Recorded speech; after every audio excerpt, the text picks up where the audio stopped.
안녕하세요. 건설업 5분 강의 건설 전문 세무사 장소환 세무사입니다.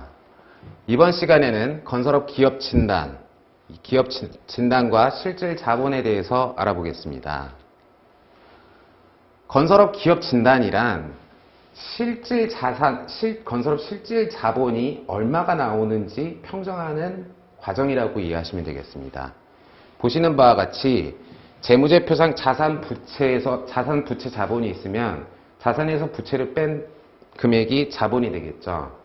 건설업 실질 자본이라 함은 이 자산에 부실 자산을 차감하고 누락된 자산을 증가해서 실질 자산을 계산한 후 건설업 이외의 경업 자산을 차감해서 건설업 실질 자산을 계산하게 되고요.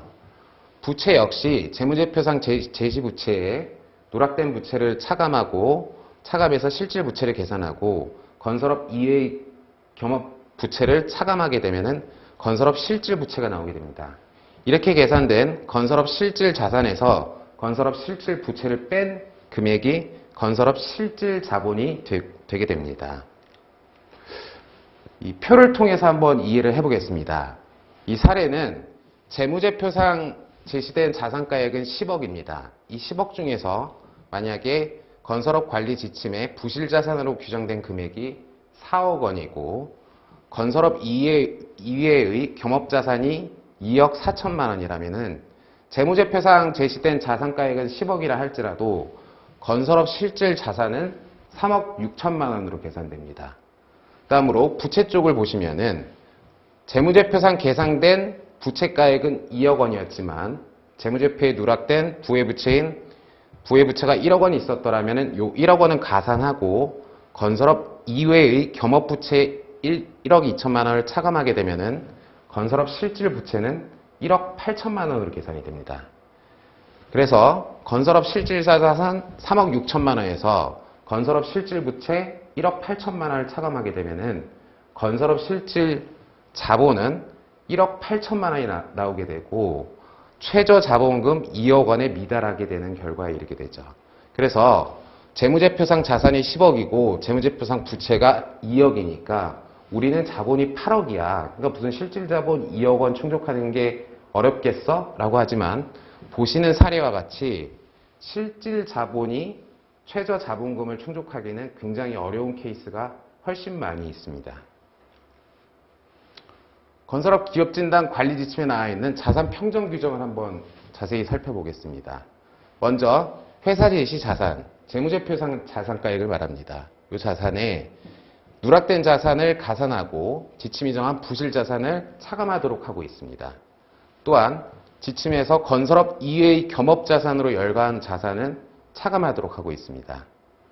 또 겸업 자산에 대해서 구분을 할 때는 만약에 상시 구분 격리해서 실지 귀속이 분명하다면은 실지 귀속에 따라서 겸업 자산을 추출하시면 되는데요.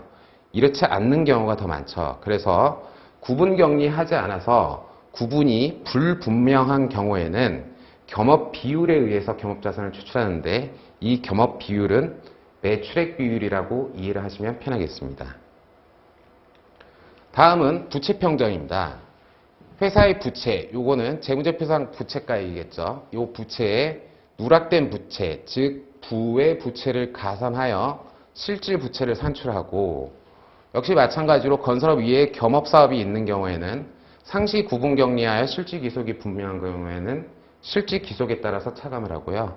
역시 실질 기속이 불분명하지 않은 대부분의 경우에는 겸업 비율, 즉 매출액 비율에 따라서 겸업 부채를 추출해서 차감하시면 됩니다.